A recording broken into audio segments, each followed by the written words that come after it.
de la declaratoria de fábrica. ¿Okay? Es la valorización de la construcción, las características. Hoy en día las declaratorias de fábrica son muy precisas, muy detalladas. Definitivamente, si leemos una declaratoria de fábrica del año 1940, créanme que son 4 líneas y una descripción muy pobre. Pero definitivamente las leyes han ido modificándose. La ley que había en 1940 no es la misma ley que tenemos hoy en día. Las leyes van cambiando y también sus reglamentos se van actualizando a lo largo de los años. ¿Okay? A lo largo de los años se van actualizando. Entonces, disculpen al perrito de afuera, pero lo he tratado de meter, pero no quiere, para que no ladre. Entonces, vamos a la base legal. ¿Okay? Yo sé que es súper aburrida la base legal, pero es importante tenerla porque muchas veces los clientes les preguntan de estas leyes porque son muy famosas, por cierto. ¿Okay? Entonces, yo les pongo la base legal, ustedes pueden googlearlas, pero yo les voy a hacer un pequeño resumen para que tengamos de una manera clara en el tiempo las leyes. ¿Ok? A ver, la ley 29090, ya, la ley 29090 es la que trata en general, todas las declaratorias de fábrica, valorizaciones, pero de la manera, por el conducto normal, que es vía municipal. ¿Ok? Vía municipal. Vía que yo pido mi licencia de construcción, que ahorita lo vamos a ver, y obtengo mi conformidad de obra. ¿Ok? Porque recuerden algo, acá se contraponen unas leyes. Una ley, por ejemplo, ambas están vigentes. Ninguna ley ha derogado otra. La 29090 está totalmente vigente. Acaba de tener una última modificación en el año 2019, ¿cierto? Pero también convive con otra ley, que es la ley 27157, que ha tenido modificatorias con la 30830. Y ambas se contraponen en ciertos puntos. ¿Por qué? Porque las municipalidades son las instituciones administrativas encargadas de velar porque el tema catastral, que se construya bajo los parámetros, que se cumplan todo lo que indican las normas de construcción. Son las municipalidades las que tienen que velar por eso. Por eso les digo que el conducto normal y natural para construir es por medio de las municipalidades. Ese siempre ha sido el camino, no es que sea ahora, siempre ha sido el camino las municipalidades. Sin embargo, la realidad ha sido de que hemos tenido municipalidades, uno, con poco presupuesto, que no tenían la posibilidad de fiscalización. Dos, hemos tenido municipalidades que en vez de apoyar al propietario para sanear su propiedad o regularizar su propiedad, lo único que ha hecho es darle más trabas, y lo único que hizo el propietario, ¿qué fue? Simplemente construyo sin licencia o no me interesa sacar una licencia. ¿Por qué? Porque más de lo que me demoro pidiendo una licencia, que ya tengo construido mi primer piso, ¿no? Y es verdad, yo les voy a comentar que yo me demoré 6 meses en obtener una licencia, era en una zona monumental, no era monumento, ¿eh? No era monumento, ¿ya? Pero estaba en una zona monumental y me demoré 6 meses en obtener la licencia. 6 meses, imagínense, o sea, crítico. Pero definitivamente no me queda otro camino, ¿no? Porque estamos hablando, perdón, porque estamos hablando de hoy en día, ¿ok? ¿Puedes callarlo, por favor? Ya, porque estamos hablando de hoy en día. Hoy en día yo no puedo asumir, espérense ya, porque si mi hermana no calla el perro, discúlpenme, hay demasiados perros acá. Ok, entonces, hoy en día yo no puedo pretender levantarme una casa o un edificio sin una licencia de construcción. No puedo pretender hacer eso. Simplemente no hay forma. A ustedes me dirán, no, pero hay lugares donde sí lo hacen. Sí, es cierto. Hay algunos distritos donde la gente sigue construyendo sin licencias, pero son distritos tan grandes o tan poblados donde la capacidad de la municipalidad es muy nula. Por ejemplo, San Juan del Lurigancho. Es un distrito muy grande. Por ejemplo, donde también he visto Villa El Salvador, ¿ok? Evidentemente no tiene la posibilidad la municipalidad de poder realizar. ¿Qué me están escuchando? Ya, ok, gracias. Entonces, son distritos Pero lo cierto es que hoy en día pretender construir sin una licencia es una multa segura. Y no solamente una multa segura, sino también es seguro que me van a bloquear mi cuenta del banco por la multa. Hay que tener ojo con eso. Entonces, la 29090 es una ley que se encuentra actualmente vigente. Su última modificación ha sido en el año 2019 y trata básicamente todo lo relacionado con las construcciones declaratorias de fábricas, pero por el conducto normal, que es por la municipalidad, siendo la municipalidad el ente encargado de regularizar todos estos trámites. Luego tenemos la ley 27157. La ley 27157, ¿qué es lo que habla?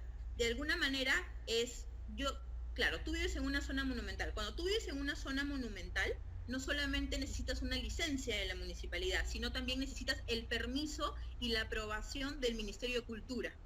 Y el Ministerio de Cultura tiene que aprobar todo. Va de la mano, se dan cuenta.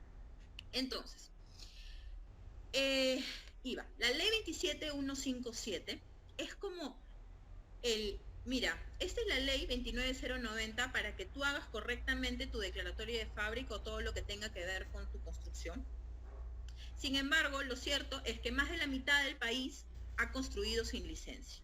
Y como era una realidad de nuestro país, el legislador dijo, ok, entonces demos una nueva ley para regularizar construcciones, ¿no? Pero hasta el 21-22 de julio de 1999. Entonces, si yo había construido hasta el 21 o 22 de julio de 1999 sin licencia definitivamente, entonces esta ley me permitía regularizar mi propiedad, o sea, mi fábrica, mi ampliación, mi remodelación, vía registral.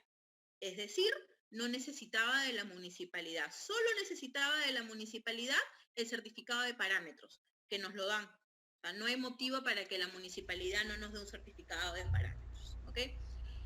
Pero ¿qué sucedió? Hubo una modificación. ¿Cuál fue la modificación? Con la ley 30830, que indica de que las construcciones que no fueron con licencia hasta diciembre del 2016 se pueden acoger a la ley 27157. Entonces, hoy en día, si yo he construido y terminé mi construcción hasta diciembre del 2016, yo puedo acogerme a la ley 27157.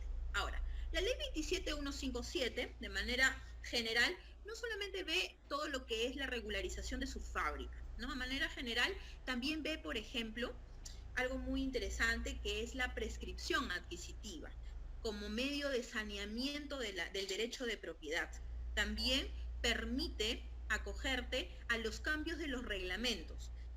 Había una ley, no recuerdo ahorita el número, creo que era la 20 algo, que hablaba, no sé si alguno ha escuchado alguna vez propiedad horizontal. Cuando alguien habla de edificios dice, es propiedad horizontal. Ok, propiedad horizontal ya no se usa, porque la ley 27157 y la ley 383 habla de propiedad exclusiva y propiedad común, cuando nos referimos a los edificios, por ejemplo. Entonces, ¿qué sucedía? Con las leyes antiguas se hacían reglamentos internos muy pobres, muy básicos, que ya no se ajustan a las realidades que vivimos actualmente. Entonces, la ley 27157 nos permite modificar los reglamentos sin tantas formalidades, ¿ok? Y es importante porque ustedes deben haber visto, muchos de ustedes, cómo nos entrampamos con el tema de la Junta de Propietarios para modificar reglamentos internos. Y para poner, yo me he demorado un año para inscribir una Junta de Propietarios de 6 propietarios. 6, imagínense los edificios de 20, 30 departamentos, ¿cierto? A ver, ¿quién está escribiendo? Ok, entonces, estas son las leyes con las que más o menos nos manejamos para este tema. De manera general lo estamos hablando. Quien desea las puede buscar. No son tan extensas. ¿Ok? También hablamos de los reglamentos de inscripciones de registros de predios. Estos registros públicos. Y el reglamento del índice de verificadores de registro de predios. Y ahorita vamos a ver por qué.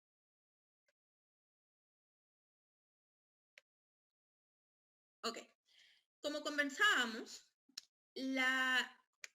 construir necesitamos el camino normal, natural, por ley, es obtener una licencia de construcción. Esta licencia de construcción la voy a solicitar en la municipalidad donde se encuentra el inmueble, ¿ok? La licencia de obra o licencia urbanística o permiso de construcción es un permiso requerido, es un acto administrativo. ¿Okay? La licencia es un acto administrativo, normalmente para la administración local, para la realización de cualquier tipo de construcción. Supone la autorización municipal para realizar las obras. Se norma bajo la ley 29090, que fue la que conversé, y sus reglamentos. La licencia tiene una vigencia de 36 meses. ¿ok? Y puede ser prorrogada o revalidada. La puedo prorrogar por 12 meses y la puedo revalidar por 36 meses. Ahora ustedes me dirán, mejor la revalido en vez de prorrogarla. Pero para revalidarla debemos cumplir con ciertos requisitos que dice la ley. Uno de ellos es que la obra ya esté avanzada y que por alguna razón hayan tenido que parar. Puede ser tema de dinero, liquidez financiera, puede ser esta pandemia que nos cayó encima, ¿verdad? Y que evidentemente dejaron de trabajar y de avanzar el cronograma que tenían de obra. Para poder revalidarla debe estar ya avanzada la construcción, y no deben haber habido modificaciones mayores de las presentadas. María Fe, ¿quieres hacer una pregunta? Porque has levantado la manito. Prende tu audio. Pues, ya puedo. Una consulta. Dime. Consulta. Si la persona que está construyendo, por ejemplo, encuentra que hay algún, ¿cómo se podría decir? No digo aquí en Lima, pero podría ser, o en Cusco, encuentra algo cultural, ¿no? No sé, algo que tenga que ver con la cultura. Ya. En este caso, ¿cómo podría ser, no? O sea, ¿sí me entiendes? Okay.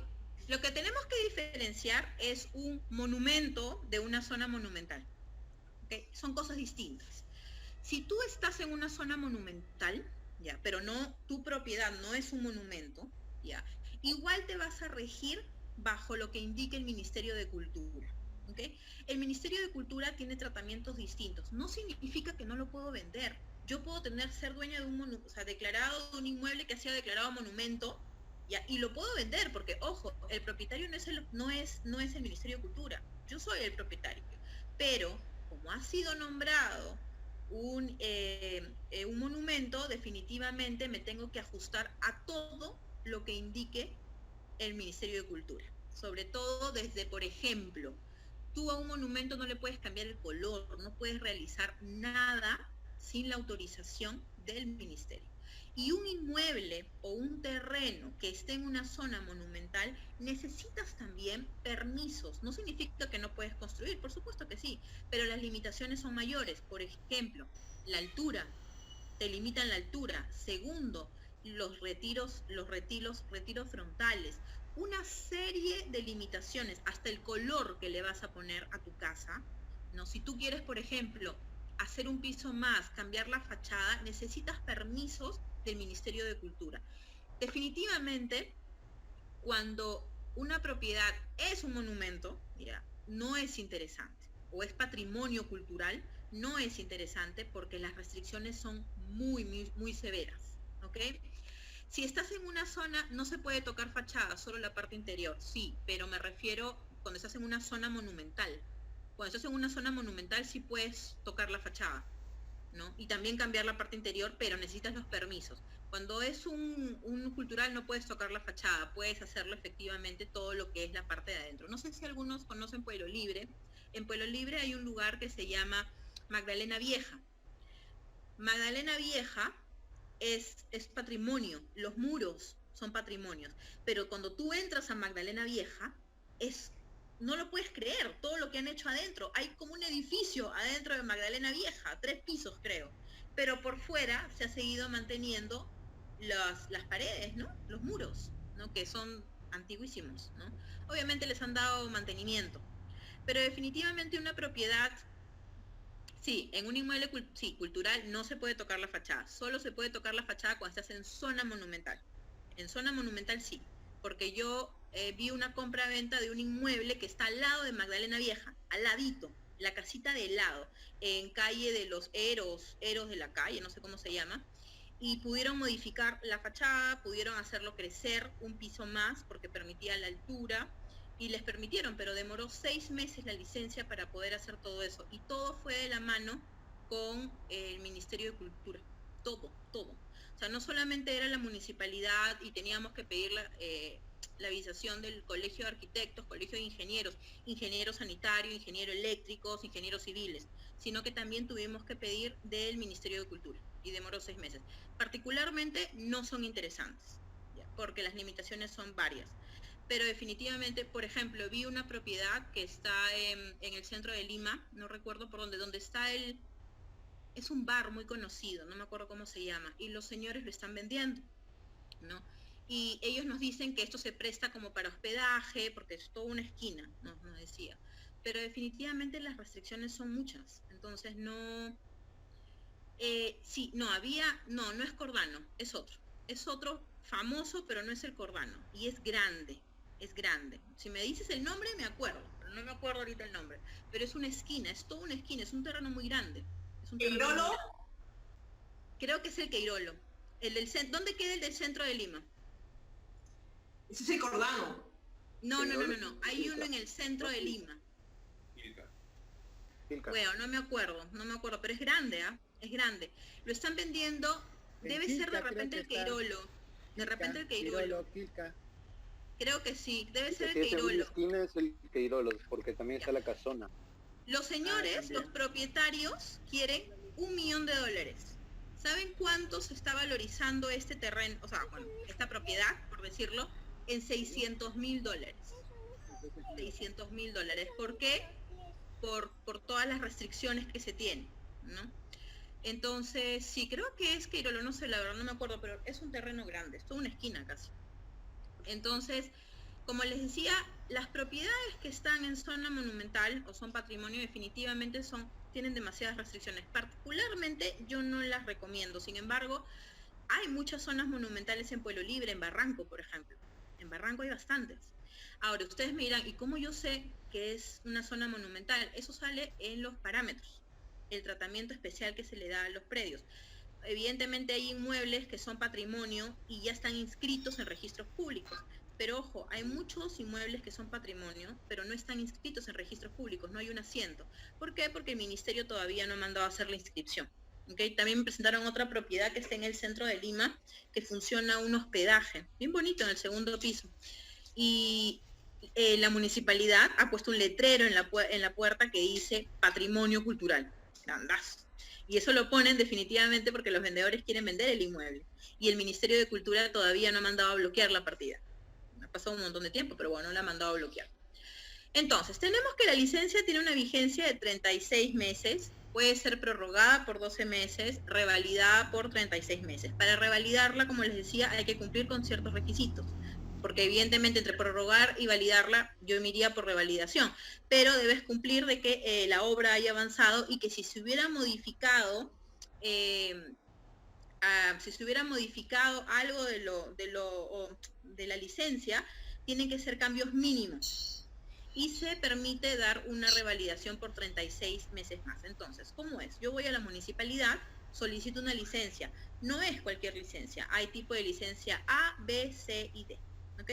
Evidentemente cada una se enmarca en características especiales, ¿no? Por ejemplo, la A, si yo quiero, por ejemplo, en mi municipalidad, acá en Pueblo Libre, porque yo vivo en Pueblo Libre, ¿qué cosa queríamos hacer? Queríamos cambiar en el primer piso, me acuerdo, sin mover ninguna estructura, ampliar parte de la sala, no recuerdo muy bien, pero nos enmarcábamos en la licencia tipo A, que era la más sencilla, en la que solamente llenábamos el formulario, lo firmaba el arquitecto a cargo, lo presentábamos por mesa de partes y era como que el momento con el sello ya había sido aceptada. Luego se tuvo que, se iba a modificar en otra propiedad, sí, todo lo que era estructuras. Y nos enmarcaron en la licencia tipo B, porque el área a modificar metros cuadrados estaba dentro de los 120 metros cuadrados, si no me equivoco, de área construida. Entonces, nos enmarcamos en la licencia tipo B. Por ejemplo, en esta propiedad que está en Carlo de los Ceros, en Pueblo Libre, al lado de Magdalena Vieja, fue la licencia tipo C, por ejemplo, la tipo C, en las que nos pedían que los colegios de ingenieros, de arquitectos, nos visaran la documentación y teníamos que regresarla a la municipalidad, y de ahí en la municipalidad iban los ingenieros, era todo un tema, me acuerdo, era súper largo, ¿no? Yo traté de empaparme un poco con el ingeniero, pero en verdad que era tan tedioso, ¿no? Que yo no entendía por qué había una junta en la municipalidad, había otra junta en el Ministerio de Cultura y había otra de los colegios, del Colegio de Arquitectos, del Colegio de Ingenieros. Y todos tenían que estar de acuerdo, ¿no? Porque si no estaban todos de acuerdo, no nos daban la licencia. Y recuerdo que nos observaron mucho el tema sanitarios, de sanitarios, me acuerdo clarito, ¿no? Todo el tiempo nos observaron. Y era tanto de que nos observaron 3 veces los subsanamos. Si nos íbamos por la cuarta y nos volvían a subsanar, o sea, nos volvían a observar, nos tachaban. Teníamos que volver a comenzar de cero. Siempre me acuerdo de eso, felizmente que lo aprobaron ahí. Entonces, una vez que yo obtengo mi licencia, que es por 36 meses, yo empiezo a construir, ¿ok? Cuando yo he terminado la construcción, lo que yo voy a buscar es la conformidad de obra, ¿ok? La conformidad de obra va un funcionario, un profesional de la municipalidad a corroborar que toda la construcción se ha realizado de acuerdo a la licencia, número 1, y que se hayan respetado, ¿ok? Todo con las normas de construcción, ¿no? Que de manera general, por ejemplo, les digo, ¿no? Los cambios que van habiendo con los años. En el año 2013 te permitían colocar, 2013 o 2010, te permitían colocar los detectores de humo a pila. Esos que cuestan 35 soles, 45 soles, a pila, y los colocabas en los departamentos. Hoy en día eso está prohibido. Tú no puedes colocar detectores de pila, por ejemplo. Tienen que ser detectores con un centro, es decir, que tiene que haber conexión por dentro. ¿Ok? No puede ser a pila. Entonces, las normas van cambiando y definitivamente las conformidades de obra tienen que ir de acuerdo a las leyes vigentes. Por ejemplo, en los edificios se fijan mucho en el tema también de que se cumplan con todas las medidas de seguridad, ¿no? Con todas las, y sobre todo hacen mucho énfasis en el tema de incendios. Ahora, por ejemplo, vi una propiedad, un edificio en Surco, que les han observado, han construido con licencia, han construido. Pero bueno, el constructor aparentemente quiso ahorrar en algo en el tema de los incendios y no hizo unas conexiones internas, y la municipalidad le ha observado y no le ha otorgado la conformidad de obra, ¿no? Y esto venimos del año pasado. ¿Y ahora qué tienen que hacer? ¿Qué le ha dicho la municipalidad? Nada, rompes y lo vuelves a hacer. Imagínense, 4 pisos, 2 departamentos por piso. Entonces, tenemos claro la parte. ¿Hay alguna consulta sobre esto, la forma de obtener una licencia en la municipalidad? ¿Alguna duda? No, todo claro. Por mi parte, todo claro. Ok. Ok. Bueno, este es el camino que hoy en día todos tienen que seguir, sobre todo las constructoras. Definitivamente, pues ninguna constructora va a construir sin tener su licencia de construcción, ¿ok? Pero lo cierto es, muy cierto, que como les decía, y se los dice alguien que vive en un edificio que fue construido sin licencia, ¿ya? Mi abuela le donaron una casa, y parte de la donación era que construyera un edificio, ¿ok? Porque mi abuela tiene muchos hijos. Entonces empezó la construcción y contratamos a un arquitecto, que a mí nunca me cayó, por cierto. A ver, si no tramitas la conformidad de obras por X motivo, ¿cuánto tiempo debe pasar para que se acepte lo construido? A ver, cuando yo no tramito la conformidad de obra por X motivos, en realidad, sin la conformidad de obra no puedes ir a inscribir tu declaratoria de fábrica. Hablamos que podemos revalidar la licencia hasta por 36 meses, ¿ok? Porque se supone que yo ya construí, o sea que estoy enmarcada en ese plazo. Pero como te vuelvo a decir, tienes, como dice, la conformidad de obra es cuando Claro, la conformidad de obra es cuando ya hemos terminado la construcción y solicitamos a la municipalidad que haga la conformidad de obra. Exacto, la obra ya fue recepcionada por la municipalidad.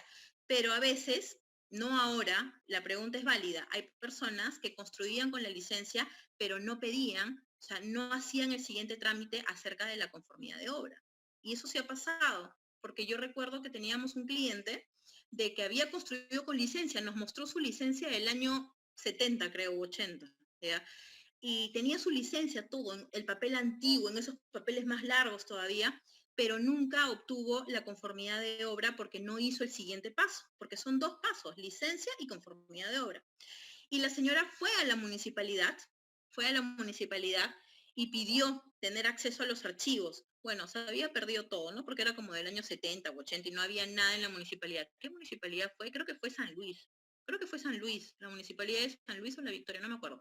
Pero no tenían nada. Y era como que la señora simplemente hubiera construido sin licencia. ¿Qué se le recomendó? Como ella en su PU tenía declarado la construcción desde el año 80, ¿no? En su PU, hizo la declaratoria de fábrica vía registral, que fue lo más sencillo, y la obtuvo en 15 días. 15 días clavaditos, obtuvo su declaratoria de fábrica. Ok, ¿alguna pregunta adicional? Ok, entonces. Bueno, gracias. Ya. A ver, pero como les comentaba, la mayoría de personas han construido sin licencias. Y les daba el ejemplo de nosotros. Mi abuela contrató a un arquitecto. El arquitecto le hizo un presupuesto para construir un edificio de 3 pisos. ¿Okay? ¿Y qué sucedía? Que en ese año aparentemente salió una norma que después fue derogada, que si era multifamiliar hasta cierta cantidad de área construida, se podía amparar en una licencia como la tipo A, ¿no? Que presentaba la documentación y era como que automáticamente. Eso fue lo que nos contó el arquitecto. La verdad es que yo no andé mucho en el tema de buscar, pero eso fue lo que nos contó. La cuestión fue que nuestro arquitecto se levantó un edificio de 3 pisos. ¿Ya? 3 pisos. Nosotros no vivíamos acá definitivamente y yo me enteré después cuando fui a la municipalidad que las notificaciones de la municipalidad se las dejaban a mi vecina porque el arquitecto no las recibía, no nos contaba y mi vecina las firmaba. ¿No? Imagínense, mi vecina tampoco nos contó, por cierto. Y una de esas eran multas por 11.000 soles, por 12.000 soles, por construir sin licencia. Bueno. Como en esos tiempos no habían las normas que existen hoy en día, pues no hubo bloqueos ni nada, mi abuela es pensionista, entonces nunca le bloquearon nada, solo tenía su cuenta del Banco de la Nación y su cuenta en esa época al menos no le podían bloquear porque era su pensión. Creo que ahora tampoco, no te pueden bloquear tu pensión, y nunca supimos. Nos mudamos, alquilamos los departamentos y yo entré a la universidad. Entonces, como a mí me ha criado mi abuela, me mandaron a presentar la documentación que sustenta los ingresos o las propiedades de mi abuela. Entonces yo estaba preocupada, pues, ¿no? Porque le decía, uy, mira, va a salir que mi abuela tiene, pues, 5 departamentos y van a creer que tenemos mucho dinero, pero en realidad no es así. Entonces voy a registros a sacar una partida, a hacer una búsqueda primero, y a nombre de mi abuela, y me sale una partida. Qué raro, dije, ¿no? Yo asumí que tenían que salir 5 partidas, pero bueno, fui y pedí mi partida. Y resulta que a nivel registral seguía siendo una casa de 2 pisos con azotea. No había declaratoria de fábrica de la construcción que se había hecho, porque ya no era una casa, era un edificio, y no había mucho menos la independización. Ahí entendí la situación. ¿Qué es lo primero que hice yo? Me fui a la municipalidad a pedir ayuda. Obviamente este tema me sirvió con la universidad porque obviamente pues me recategorizaron bajo, ¿no? Porque salió como una casa. Pero me fui a la municipalidad porque tenía súper claro que si mi abuela quería disponer de los inmuebles, no podía. ¿Cómo, por ejemplo, daba un anticipo de legítima de un departamento si este departamento en teoría no existe en papeles? O sea, existe físicamente, pero no existe en papeles. Entonces me fui a la municipalidad, hablé con una arquitecta que era la encargada. Miren, nunca me voy a olvidar todas las trabas que me hizo y me dijo literalmente, si pagas los 11.000 soles, te ayudamos para que regularices todo, porque evidentemente cuando tú has construido siempre va a existir la ley 29, la que les hablé, para regularizar todo vía la municipalidad. Obviamente siempre está el camino de poder hacerlo por la municipalidad. Y me dijo, bueno, si pagas, entonces te apoyamos. Así, fue súper textual, nunca me voy a olvidar de ella, ¿ya?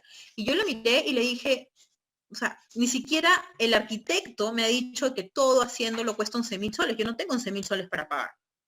Entonces, llamé a un arquitecto que era amigo de la familia y él fue el que me dijo, mira, vamos a hacer esto, vamos a regularizar tu fábrica e independizar los departamentos acogiéndonos a la ley 27157. ¿Ok? Y yo, perfecto, le dije. Y justo, si no me equivoco, los departamentos habían terminado en el año 1999 o 2000, no me acuerdo muy bien, pero era exacto con el nuevo milenio. Entonces, lo que hizo él fue llevar a mi abuela a legalizar su firma en muchos documentos y él obtuvo mi declaratoria de fábrica y mi independización en un mes aproximadamente, en un mes. Creo que un mes y algo porque nos observaron. Y ese día empecé a tratar de aprender un poco más de esta situación porque me di cuenta, la declaratoria mucha gente dejó de gestionarla en el tiempo de Velasco, exigía que debían pagarle todos los derechos laborales de los trabajadores. Sí, no lo dudo, no lo dudo. Aparte de eso, como te digo, las municipalidades han sido muy abusivas referente al tema de las multas, al tema de condicionarte. A mí me pasó que a mi abuelita no le querían dar el certificado de numeración porque decían que tenía que pagar la multa, ¿ya? Y cuando pasó esto, yo recién había entrado a estudiar Derecho, entonces no tenía mucho conocimiento de Derecho, pero sí tenía algo claro. Tenía que ellos no me podían condicionar, ¿ya? Y sin embargo lo hicieron. Sin embargo lo hicieron. Y recuerdo que yo ni siquiera era mayor de edad, ya ni me acuerdo ya. Creo que no.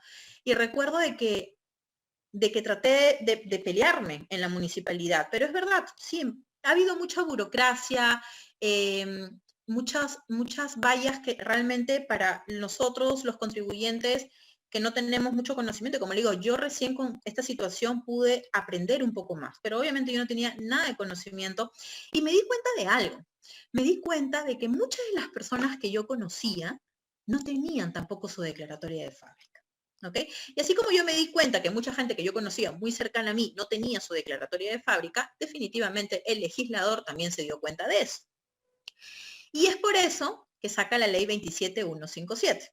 Para edificaciones construidas hasta el 21 de julio de 1999, aquí se debe tramitar la declaratoria de fábrica directamente ante la Superintendencia Nacional de Registros Públicos y acogerse a la ley 27157 modificada por la ley 30830 para construcciones finalizadas hasta el 31 de diciembre del 2016. Es decir, si yo he construido y puedo demostrarlo, ¿cómo demuestro que yo he construido hasta el 31 de diciembre del 2016? Y acá viene la parte más importante que quiero que la tengan clara. Cuando ustedes hacen una captación de una propiedad, ¿qué es lo que piden? DNI, partida, HR y PU, ¿cierto? Lo primero que miramos, porque es el que más rápido podemos leer y valga verdad, es todos leen primero el PU y el HR, porque es lo más chiquito, ¿ya? Lo primero que hacemos cuando leemos el PU, ¿qué es lo que vemos? Vemos de que, por ejemplo, dice casa habitación y pone piso 1, piso 2, piso 3. Y ahí mismo se colocan los años de antigüedad en los que yo he declarado mi construcción, porque acá hacemos la diferencia. Decíamos que la declaratoria de fábrica es solo cuando está inscrita en registros públicos, pero eso no significa que yo no pueda declarar mi construcción a nivel municipal, sobre todo para rentas. Y créanme que la municipalidad todos los años hace amnistías, en julio y en diciembre. Y cuando hay cambio de mandato. ¿Qué es lo que dice en la amnistía? Todos los que tengan construcción no declarada, vengan a declarar. No los vamos a multar. Y la mayoría de personas van y lo hacen. ¿Por qué? Porque no es lo mismo que yo pague impuesto predial por un terreno que pague impuesto predial por una casa de 3 pisos. Definitivamente el ingreso de la municipalidad es mayor, ¿no es cierto? Entonces, lo primero que usualmente hacemos es declararlo, pero a nivel mi autovalúo para rentas para pagar mi impuesto predial. Estoy demostrando mi buena fe. Estoy pagando mis impuestos correctamente. Apaguen sus audios.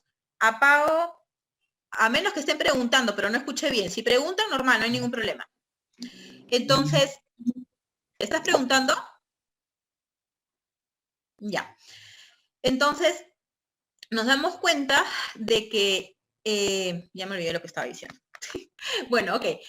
Entonces, ahora, esta regularización de construcción vía registros públicos es la que casi siempre le recomendamos a nuestros clientes. ¿Por qué? Porque la mayoría de los clientes que hacemos la captación usualmente tienen su construcción terminada antes del 31 de diciembre del 2016, porque es muy poco probable que alguien se haya levantado una construcción después de esta fecha. Definitivamente, porque la fiscalización es mayor en la mayoría de distritos, ¿no?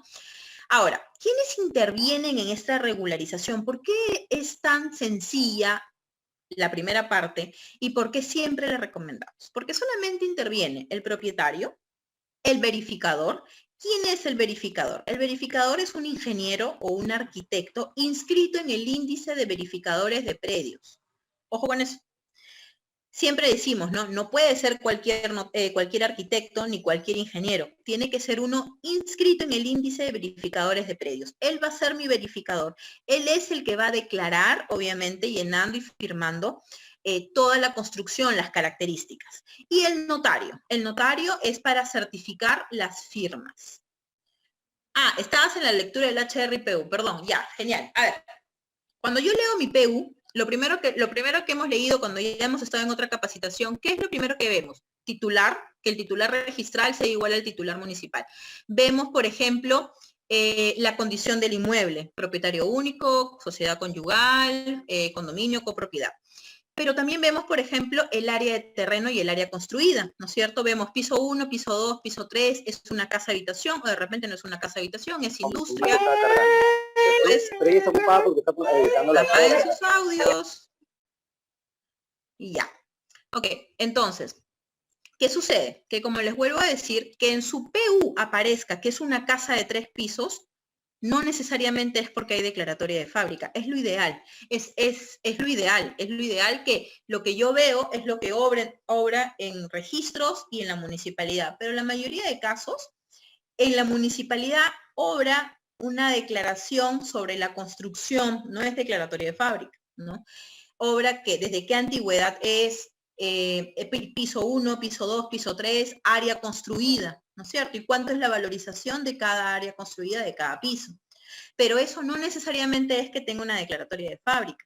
Para saber si tiene una declaratoria de fábrica necesitamos leer la partida, porque tiene que aparecer un asiento registral que indique declaratoria de fábrica. Si no tenemos un asiento de declaratoria de fábrica, entonces no tenemos declaratoria de fábrica. Hay algunas excepciones, ¿ok? Hay algunas excepciones. Me ha pasado que he tenido una partida que no ha tenido declaratoria de fábrica. ¿Por qué? Porque eran construcciones antiguas, por ejemplo, en Los Olivos o San Martín de Porres, que venía la lotizadora, hacía casitas iguales y la declaratoria de fábrica obraba en la partida matriz. Y cuando independizaron cada lote con su casita, no hicieron el traslado de la declaratoria de fábrica. ¿Por qué no lo hicieron? Porque era una declaratoria de fábrica, construcción de 68 casas tipo A, de, o no sé, 89 metros cuadrados con la siguiente distribución. Todas eran iguales, obviamente. ¿Y qué sucedía? No lo trasladaban a las partidas independizadas. Son muy pocas las posibilidades de que la declaratoria de fábrica esté en la matriz, pero no imposible. Me ha pasado que he encontrado declaratorias de fábrica de bloques, ¿no? En la partida matriz. ¿Okay? Pero usualmente, y es lo normal y lo común, es que ustedes encuentren la declaratoria de fábrica en la partida del inmueble. Si no tenemos, es porque no existe. Los departamentos no tienen declaratoria de fábrica porque están en la matriz. Les cuento. A ver, para poder hacer una independización, es decir, tener tu partida de tu departamento, es requisito necesario tener una declaratoria de fábrica. Yo tengo que hacer la declaratoria de fábrica y recuerden que la declaratoria de fábrica siempre se va a hacer en la partida matriz. ¿Qué es la partida matriz? La partida matriz suele ser el terreno donde yo construí, ¿no? El terreno donde yo construí, porque para yo hacer un edificio, primero tuve que comprar un terreno o comprar varios terrenos y hacer una acumulación, ¿no? La vez pasada leía que para construir este centro comercial en Gamarra habían comprado 4 terrenos, 4 partidas distintas. Y esas 4 partidas las habían acumulado. Se había formado un solo terreno de, no sé, 1000 metros cuadrados, con un número de partida, y esta es la partida matriz donde se declara la construcción. Por ejemplo, la partida que yo saqué de registros públicos cuando les cuento lo de mi universidad, era la partida matriz. Era la que todavía había una casa, por decirlo entre comillas. Y mi arquitecto, ¿qué hizo? Declaró la fábrica en esa partida matriz y luego procedió a la independización. Por eso es que en la partida de departamento solo vamos a encontrar área techada y área ocupada, que no siempre es igual, porque yo puedo tener un área ocupada de 200 metros, pero tengo un jardín, ¿no? O tengo un patio. Entonces, mi área techada son 170 metros, pero mi área ocupada son 200 metros cuadrados. Por eso es de que en las partidas independizadas no vemos la declaratoria de fábrica, porque esta obra en la partida matriz. Cuando tenemos un edificio, lo que hablamos de propiedad exclusiva y propiedad común, la partida matriz no se cierra, no se cierra. Lo que ha sucedido es que, ya no se pueden inscribir actos que no sean con la Junta de Propietarios porque ya se independizaron departamentos. Pero, por ejemplo, si yo tengo un edificio de 3 pisos con aires, miren, yo tengo un edificio de 3 pisos con aires e independicé piso 1, piso 2, piso 3 y los aires también los independicé con una partida.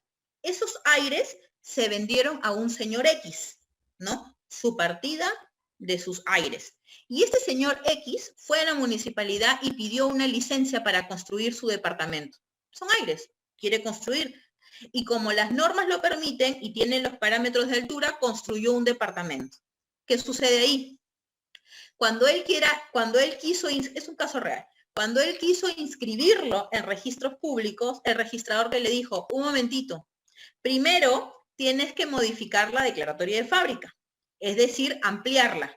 Es decir, en la partida matriz. Primero se amplía la declaratoria de fábrica a un piso más y luego por junta de propietarios tienen que modificar las áreas comunes, definitivamente, porque el área techada ya se modificó, y recién en ese momento regularizamos tu fábrica en tus aires, que ya no son aires, que es un departamento. Entonces, la que dice se puede... Ya, terminamos con el correo de Giremo. Entonces, la declaratoria de fábrica en propiedad exclusiva y propiedad común siempre va a obrar en la partida matriz. Por eso es que ustedes solo pueden ver el área ocupada y techada. Solamente eso, pero no significa que no haya. Por supuesto que hay, porque es un requisito que haya declaratoria de fábrica para hacer la independización. ¿Se puede hacer declaratoria de fábrica a un terreno cercado? No entiendo. Isabel, no entiendo. A ver, activa. ¿Cómo que a un terreno cercado? Isabel. Hola, Claudia. Hola, ¿cómo estás? No sí, entiendo tiene un terreno de 2000 metros, que era un terreno nada más, pero lo cercaron. Y para poder venderlo, ese terreno se tiene que hacer la declaratoria de lo que se cercó. Tú estás haciendo el del cerco, pero ¿de qué, claro, ¿de qué eran construido el cerco? ¿De material noble? Sí. Sí, en realidad, mira, para mí es un cerco, no debería, pero sí podrías regularizarlo. No solamente, por si acaso, no solamente puedes regularizar también lo que les hablaba de la construcción, también puedes regularizar, por ejemplo, si hubo demoliciones y no pediste los permisos para las demoliciones. Pero sí, yo pienso que sí, porque es área construida, sí, claro, es área construida. Porque en el PU, por ejemplo, a veces veo PU y dicen 30 metros cuadrados. Y yo le digo, ¿y qué son esos 30 metros cuadrados? Es el cerco. Es el cerco. Entonces sí, en realidad sí podría ser. Tengo una propiedad que recién el año pasado se ha construido, es de 2 pisos, pero no la ha declarado. Y me dice que así lo quiere vender ya que no tiene dinero para regularizar. Sí. Acá vamos a venir al punto bien importante, porque es importante sanear. Déjenme que termine de leer esta parte de acá y te contesto, ¿ya? Interviene propietario, verificador y el notario. Solamente tres partes, miren qué fácil. La ley 27157 también nos permite sanear el derecho de propiedad mediante la prescripción adquisitiva, modificaciones de reglamento interno, de las independizaciones realizadas con leyes anteriores bajo la denominación de propiedad horizontal. Por si acaso, ya no hablamos de propiedad horizontal. ese término ya quedó desfasado. Hoy en día hablamos de propiedad exclusiva y propiedad común, cuando por ejemplo hablamos de departamentos. ¿Por qué hablamos de propiedad exclusiva y propiedad común? Exclusiva es tu departamento, limitado por tus linderos y las medidas perimétricas, ¿no? Yo, por ejemplo, tengo 60 metros cuadrados y ya, ese es el departamento. Y las áreas comunes son comunes, como lo dice el nombre. ¿Por qué son comunes? Por ejemplo, las entradas, hay algunos inmuebles, por ejemplo, este edificio donde yo vivo, mi abuelita, ya, hizo que el arquitecto hiciera los aires comunes. O sea, los aires son comunes a todos.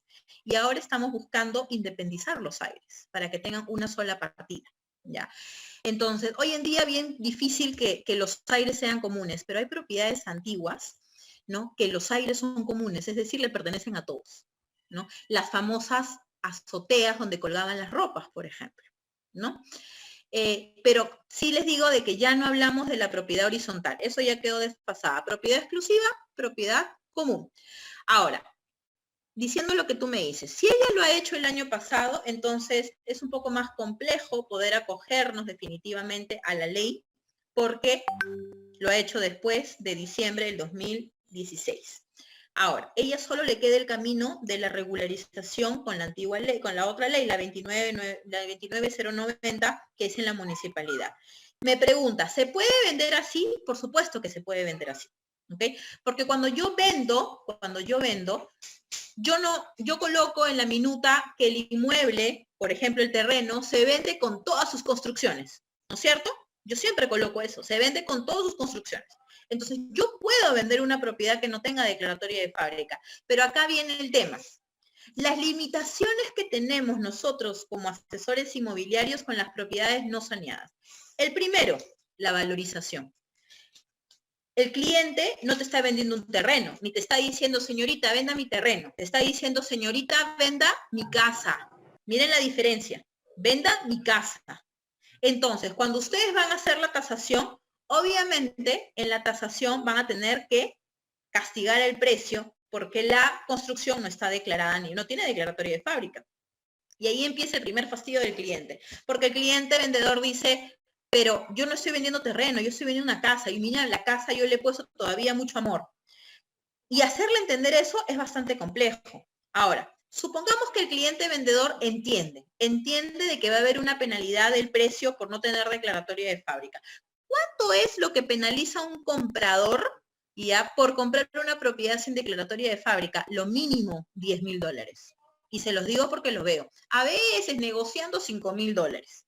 Pero lo mínimo que te penalizan son $10,000. Y le digo lo mínimo, porque puede ser más, sobre el precio de venta. Pero estamos hablando de un comprador con recursos propios, un comprador que le gusta la casa, que le gusta todo y que dice, bueno, pues ya la compro así como está y ya yo contrato a mi ingeniero, mi arquitecto y que ellos me hagan todo el saneamiento. Pero ¿qué sucede si ese comprador viene con banco? Y ahí viene el problema. Nos limita un montón. Por eso que cuando un cliente tiene una propiedad sin declaratoria de fábrica y les dice, yo no tengo plata para hacerlo, perfecto, señor. Pero tengamos claro que nos limita la compra con un cliente con banco, ¿no? Nos va a limitar, más seguro va a ser un cliente con recursos propios. Y ya sabemos que no todas las ventas salen con recursos propios, la mayoría piden un crédito hipotecario, ¿cierto? ¿Qué pasa cuando un cliente comprador viene con banco? Pasan dos situaciones. La primera es que el banco va y solo va a tasar el terreno, no va a tasar la construcción.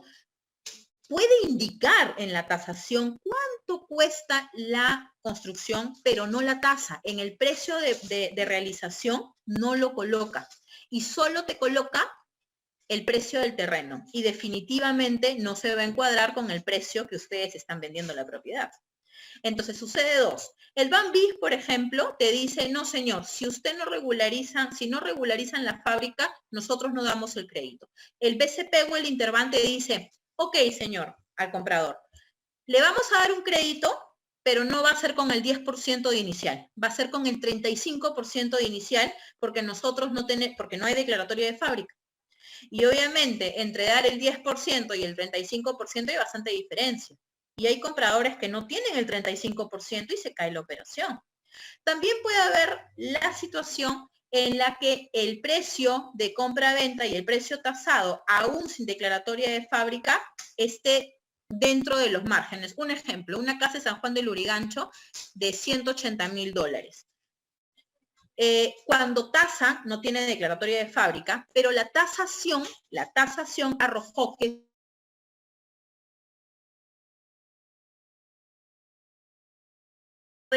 y como se estaba vendiendo en 180.000, el banco lo aceptó sin ningún punto especial, simplemente 10% al comprador, pero son excepciones. El BANBIF nos obligó a hacer una ampliación de fábrica porque era una casa de 3 pisos y el señor había hecho un cuarto.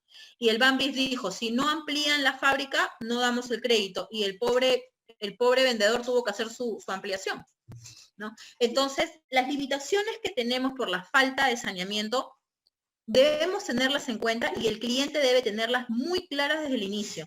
Porque de ahí se cae la operación y nos culpan a nosotros, cuando en realidad él tiene que hacer el saneamiento. Ahora, ¿qué soluciones le podemos dar? Lo primero es que realice el saneamiento de su propiedad. ¿Cuánto cuesta? Lo que todo el mundo quiere saber.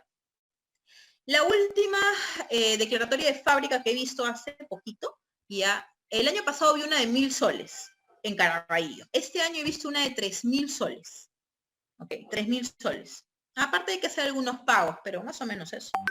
Entonces no es tan caro. Si lo ponen en una balanza con 5.000, 10.000 dólares, no es tan caro. Y ahora me dirán, pero no tiene, pues, perfecto. Entonces, cuando llegue el comprador, de repente el comprador dice, mira, yo te doy un arras o firmamos y te doy una inicial y con esa inicial hace el saneamiento. Puede ser, ¿no? Puede ser. Pero siempre debemos tener en claro de que el saneamiento y la declaratoria de fábrica revaloriza nuestra propiedad, totalmente. A ver, ¿qué me estabas diciendo? Han construido ya. A pesar de que se puede regularizar, eso está condicionado a que la construcción esté de forma correcta. Una muy buena pregunta la que has hecho, ya. Cuando yo construyo, cogiendo la ley 29090, que entra la municipalidad, ten por seguro que tienes que construir correctamente, porque la municipalidad va a ir a verificar que tú estés respetando todo lo que indican las normas de construcción, ¿no es cierto? Pero cuando tú regularizas por registros públicos, el registrador no va al inmueble. ¿Quién es el que declara, bajo juramento, que todo está correctamente? El ingeniero o arquitecto verificador, ¿no es cierto? Y ahí viene el tema. Ustedes saben de que es mucho más sencillo corromper a un ingeniero que a la municipalidad en sí o a un funcionario de la municipalidad, ¿no? Porque lo cierto es de que si lo ven fríamente, un funcionario de la municipalidad no va a perder su trabajo por una coima, ¿no? En cambio, un ingeniero que no tiene un puesto, o sea, no lo piensa, o sea, no lo piensa tanto, lo hace. Y eso es lo que pasa muchas veces, ¿no? Sucede de que los ingenieros o los arquitectos verificadores no declaran lo que hay muchas veces, declaran distinto. Yo tengo, por ejemplo, y algo real, yo tengo un edificio de 4 pisos, no, de 5 pisos, pero en la realidad solo hay 4. No hay quinto piso. Sin embargo, a nivel registral, tengo quinto piso y tengo un departamento en el quinto piso, pero no existe. No existe. ¿Por qué lo hizo? ¿Por qué? Porque el propietario le dijo, no, ya de una vez hazlo y lo termino, y no lo terminó porque se quedó sin dinero. Entonces tiene un edificio de 4 pisos, ¿ya? Pero, perdón, de 5 pisos, pero en realidad son 4. ¿Por qué sucede eso? Porque el registros públicos no va a verificar. Lo que registros públicos va a hacer, lo que sí va a hacer, es lo que tiene a su alcance. ¿Qué es lo que tiene a su alcance el registrador? Los antecedentes registrales, verificar la titularidad del bien, por ejemplo, verificar algunas cargas que podrían tener algún tipo de influencia, por ejemplo, con el tema de si es una propiedad que esté en una zona monumental o que ha sido declarado patrimonio, ¿no? Podría ser, ¿no? Que lo observa.